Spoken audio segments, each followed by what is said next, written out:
চোখের পানি মুছতে মুছতে মুছতে মুছতে এটা যে পরিমাণ চোখের পানি মুছছি ওটা যদি সেভ করা যেত একটা বড় দিঘি হইতো, দিঘি বুঝো। আমি যদি আজকে দেশের সেনাপ্রধান হতাম আর আমার আন্ডারে যদি কোনো অফিসার বা সৈনিকের উপর অন্যায় করা হতো, আমি এর 1 সেকেন্ডেই চাকরি ছেড়ে দিতাম। আজ আমাকে 1 কোটি টাকা এনে দিলেও কি আমার ইন্তেকাল, মায়ের করা শেষ জানাজা আর দাফনে উপস্থিত না পারার যেই বুক ফাটা কষ্ট, সেটা কেউ কোনোদিন পূরণ করতে পারবে? আয়নাঘরের অন্ধকারের কবর থেকে ফিরে এসে সাবেক সেনা কর্মকর্তা ব্রিগেডিয়ার জেনারেল আব্দুল্লাহিল আমান আজমির এমন বিস্ফোরক আর আবেগঘন সব কথা এখন পুরো দেশের মানুষকেই কাঁদাবে। ক্ষমতার লোভে অন্ধ হয়ে বিগত 15 বছর ধরে সেনাবাহিনীতে কিভাবে যোগ্য মানুষদের ক্যারিয়ার ধ্বংস করা হয়েছে তা এখন সবার চোখের সামনে। সম্প্রতি বড় পদ আর কোটি কোটি টাকা পেয়ে যা বললেন গোলাম আজম পুত্র আজমি, তা জানতে পুরো ভিডিওটি শেষ পর্যন্ত দেখুন।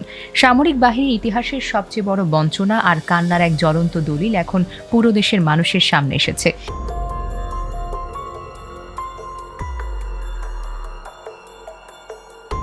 দীর্ঘ 30 বছর ধরে যে সেনাবাহিনী একটা মানুষকে নিজের মতো করে গড়ে তুলল, আজ সেই মানুষটারই বুকফাটা হাহাকার শুনল দেশবাসী। তিনি আর কেউ নন, তিনি হলেন গোলাম আজমের পুত্র আব্দুল্লাহিল আমান আজমি। তিনি স্পষ্ট করে বলেছেন, দেশের সামরিক বাহিনীর জন্য ওনার মনে বড় একটা স্বপ্ন লুকিয়েছিল। সেনাবাহিনী ওনার রক্তে আর শিরা উপশিরায় মিশে গেছে, কারণ তিনি নিজেকে একজন খাঁটি সৈনিক হিসেবে মনে করেন। দেশ ও দশের কল্যাণে তিনি এখনও বর্তমান জেনারেলদের বিভিন্ন গুরুত্বপূর্ণ পরামর্শ দিয়ে যাচ্ছেন। সবচেয়ে বড় আর চমকে যাওয়ার মতো খবর হলো, বর্তমান সেনাপ্রধান সহ এখনকার অধিকাংশ বড় বড় জেনারেলরাই ওনার সরাসরি ছাত্র ছিলেন। সেই গুরু বা শিক্ষক হিসেবে ওনার অধিকার আছে ওনাদের সঠিক বা ন্যায়ের পথ দেখানোর। আজকে ওনার মুখ থেকে বের হওয়া এক একটি কথা যেন তীরের মতো গিয়ে বেঁধেছে স্বৈরাচারের দোসরদের বুকে। তিনি পরিষ্কার করে জানিয়ে দিয়েছেন, দেশের সেনাবাহিনী কোনো একক ব্যক্তির বা কারো বাপের সম্পত্তি নয়। নিজের সন্তানকে মানুষ যেভাবে ভালোবাসে, ওনার কাছে সেই সেনাবাহিনী ঠিক ওনার নজরে নিজের সন্তানের মতোই প্রিয়। আর ঠিক এই কারণে সেনাবাহিনীর ভালো মন্দের জন্য তিনি আগেও কথা বলেছেন আর ভবিষ্যতেও কথা বলবেন। ইন্টারভিউতে ওনার মুখে রাসূলুল্লাহ সাল্লাল্লাহু আলাইহি ওয়াসাল্লামের এক ভয়ঙ্কর বাণীর কথা শুনে সাধারণ মানুষের গায়ের লোম যেন খাড়া হয়ে গেছে। তিনি মনে করিয়ে দেন, অন্যায় কোনো কাজে বা আদেশে কখনো আনুগত্য করা যাবে না। তিনি বলেন, বিগত 15 থেকে 16 বছর ধরে যারা শুধু পদ পদবি, প্রমোশন আর টাকার লোভে অন্যায় আদেশ মেনে চলেছেন, তারা মূলত আল্লাহ ও রাসূলকে অমান্য করেছেন। দুনিয়ার মোহে পড়ে এই কর্মকর্তাদের মনে আখিরাতের কোনো ভয় ছিল না, যা সত্যি এক মস্ত বড় লজ্জার বিষয়। তার গল্পটা শুনলে যে কোনো সাধারণ মানুষের ওনার প্রতি শ্রদ্ধা এক লাফে 100 গুণ বেড়ে যাবে। সেনাপ্রধান হওয়া বা চাকরি টিকিয়ে রাখা তা কোনো ফরজ কাজ নয়, কিন্তু আল্লাহর হুকুম আর ন্যায় মেনে চলা প্রতিটি মানুষের জন্যই ফরজ। দুঃখের বিষয় হলো, আমাদের দেশের বড় বড় কর্মকর্তাদের ভেতর আজ এমন এক ইমানি চেতনাটাই একদম হারিয়ে গেছে। বিগত দিনে যারা অন্যায়ভাবে ওনার মতো, সেই সব সাবেক প্রধান এবং জেনারেলদের আজ পুরো দায় নিতে হবে। মেধা আর যোগ্যতা থাকা সত্ত্বেও শুধু নোংরা রাজনীতির কারণে কেন অফিসারদের ক্যারিয়ার ধ্বংস হবে, এই প্রশ্ন আজ সবার মুখে মুখে।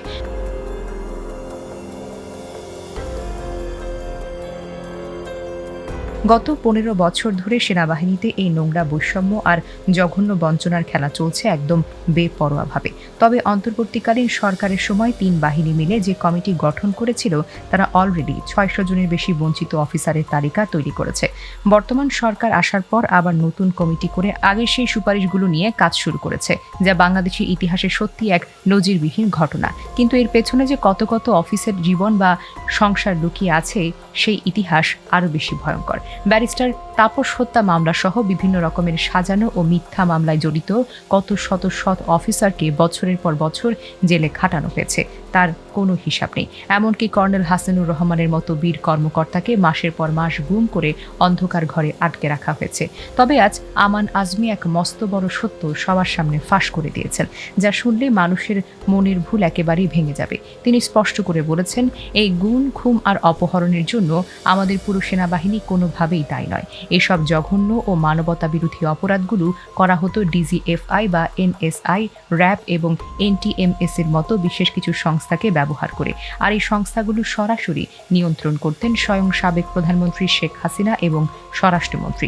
এখানেই লুকিয়ে আছে সবচাইতে বড় রহস্য, যা মানুষের মনকে আগে কখনো তলিয়ে রাখতে পারেনি। যখন কোনো বাহিনী নিজস্ব চেইন অফ কমান্ড ভেঙে বাহিরের কোনো রাজনৈতিক ইশারায় এসব গোয়েন্দা সংস্থাকে পরিচালনা করা হয়, তখন ভেতরের সততা বিলীন হয়ে যায়।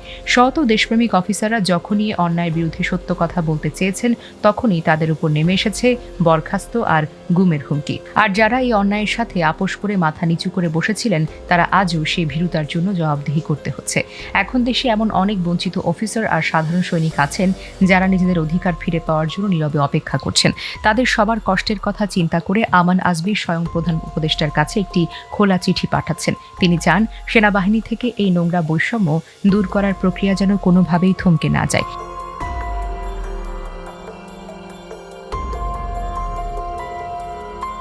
এটা যেন চলতেই থাকে, কারণ ওনার নিজের জীবনের যে অপূরণীয় ক্ষতি হয়ে গেছে তা কোনো দিন কখনো কোনো কিছুর বিনিময়ে ফিরিয়ে দেওয়া সম্ভব নয়। দীর্ঘ ৮ বছর আয়নাঘরে অন্ধকার কবরে বন্দি থাকার সময় তার মায়ের চোখের জল, সন্তানদের কান্না, এসব কি কোনো ক্ষতিপূরণ দিয়ে মেটানো সম্ভব? আল্লাহকে সাক্ষী রেখে তিনি বলেন তার পুরো ক্যারিয়ার প্রোফাইলে এতটাই চমৎকার ছিল যে তাকে বাদ দেওয়ার কোনো সুযোগই ছিল না। যার সম্পূর্ণ গায়ের জোরে আর অন্যায়ভাবে আজমের চাকরি থেকে বের করে দিয়েছিল, তার কাছে সেই সব কুশীলবরদের সবার নাম মুখস্থ আছে। জীবনে ঘটে যাওয়া এই বিশাল বঞ্চনার ইতিহাস দেশের মানুষ এর আগে কখনো শোনেনি। পুরনো স্মৃতি মনে করে তিনি বলেন তার অনুপস্থিতিতে তার স্ত্রীর গায়ের থেকে গয়না বিক্রি করে বছরের পর বছর সংসার চালিয়েছেন, সন্তানদের মুখে অন্ন তুলে দিয়েছেন। সেই সব দিনগুলো কোনোদিন মোছার নয়। একটি স্বাধীন দেশের মাটিতে দাঁড়িয়ে একজন মুক্তিযোদ্ধার সন্তান কিংবা একজন উচ্চপদস্থ সেনা কর্মকর্তার পরিবারকে কেন এমন অসহায়তার মুখোমুখি হতে হবে? সেই প্রশ্ন আজ পুরো জাতির বিবেককে কাঠগড়ায় দাঁড় করিয়ে দিয়েছে। সরকার যে এই বঞ্চিত অফিসারদের ফিরিয়ে দেওয়ার উদ্যোগ নিয়েছে তার জন্য আমান আজমি সরকারকে মন থেকে সাধুবাদ জানিয়েছেন। তার একটাই দাবি, ন্যায়ের এই চাকা যেন মাঝপথে থেমে না যায়। প্রতিটি বঞ্চিত মানুষ যেন তাদের সম্মান ফিরে পায়। টানা ১৫ বছর ধরে যে অন্যায় আর জুলুমের রাজত্ব কায়েম হয়েছিল, আজ তার অবসান ঘটাতে শুরু হয়েছে। আমান আজমির এই বুকফাটা আর্তনাদ আর সত্য প্রকাশ পুরো দেশের মানুষকে নতুন করে ভাবতে বাধ্য করেছে।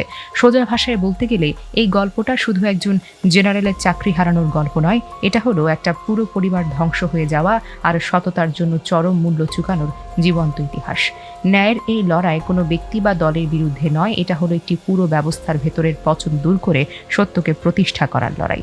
আমান আজমের এই হুঙ্কার আগামী দিনে ক্ষমতার মোহে অন্ধ হয়ে থাকা প্রতিটি মানুষের জন্য এক পরম শিক্ষা হয়ে থাকবে।